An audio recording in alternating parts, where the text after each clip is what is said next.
Nous sommes sur le stand d'Asus et on voulait vous présenter la gamme VivoTab. C'est une gamme d'ordinateurs hybrides, des tablettos netbook que l'on appelle VivoTab. Deux modèles. On a un modèle avec un écran 10 pouces et un modèle avec un écran 11,6 pouces. Et donc la particularité de ces tablettes, comme je disais, elles sont hybrides dans le sens où elles reprennent le concept de l'Asus Transformer, c'est-à-dire des tablettes qu'on peut utiliser en tablette ou en ordinateur portable. Je vais vous montrer comment ça fonctionne. Donc là je viens de déconnecter la tablette de la station d'accueil. Station d'accueil qui est composée d'un clavier, d'un touchpad et d'une batterie, ainsi que d'une connectique un peu plus complète. On retrouve de l'USB.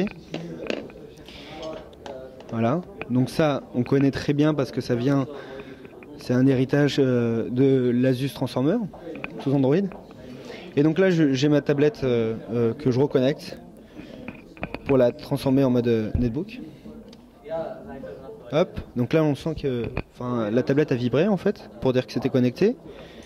Et donc là après c'est du Windows RT, c'est-à-dire que c'est une version de Windows 8 sous architecture ARM. C'est-à-dire qu'on a seulement les applications qui sont disponibles sur le store en version tactile. On retrouve également Internet Explorer et toute la suite Office 2013. Voilà. Et juste à côté, on a un autre modèle de la gamme VivoTab, sauf que ce modèle est un modèle sous Windows 8 et qui est propulsé via une architecture Intel Atom.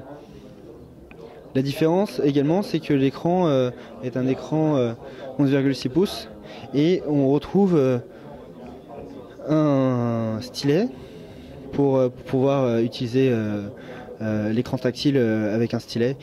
Sur les deux produits, je ne l'ai pas signalé, mais on est sur des matériaux très nobles, c'est-à-dire que c'est de l'aluminium, donc ça pèse un certain poids, mais par contre on sent qu'il y a une solidité assez intéressante. Voilà ce que donne la VivoTab 11,6 pouces une fois qu'elle est fermée. Et donc là, je vais l'ouvrir. Voilà. Non, c'est bon. Hop.